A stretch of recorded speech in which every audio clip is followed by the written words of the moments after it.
ప్రార్థనలకు ఫలింపు ఎందుకు రావట్లేదు? ఉపవాస ప్రార్థన చేసుకుంటున్నావు, భోజనం మానేస్తున్నావు, అంతా బాగా ఉంది, కానీ అసలైనటువంటి కేసు ఉండిపోయింది కదా, అసలైనటువంటి పాపం ఉండిపోయింది కదా. ఆ పాపం ఒప్పుకోకుండా, మన అతిక్రమాలు ఒప్పుకోకుండా ఉపవాస ప్రార్థన చేస్తున్నానంటే అది ఎంతవరకు ఫలిస్తుంది? ఆలోచించవలసిన వారమై ఉన్నాం.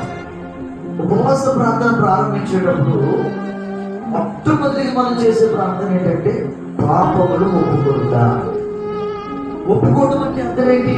విడిచిపెట్టుట అనడం కంటే విసర్జించడాన్ని బాగుంటుంది.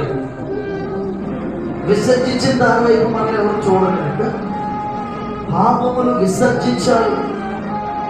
ఒకసారి విడిచిపెట్టామని విసర్జించామంటే కనుక వాటి వైపు మరలా చూసే ప్రసక్తే లేదు.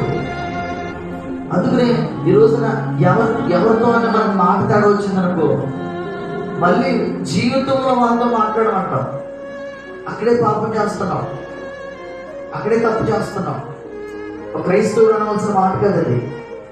నాకు ఇతరుతో తేడా వచ్చిందండి, జీవితంలో ఇతరుతో మాట్లాడతానా, వాళ్ళ ఇంటికి వెళ్తానా, నా తల ఉంచుతానా అంటున్నావు అంటే నువ్వు క్రైస్తవుడు కాదు. లోకంలో ఉన్నవాడు నీవు ఒకటే. గుర్తు చేయకూడదు, కోపం పెట్టుకోకూడదు. ఈ రోజు కోపం ఉండొచ్చు, రేపు పోతుంది. ఈ గంట కోపం ఉండొచ్చు, రేపు పోతుంది.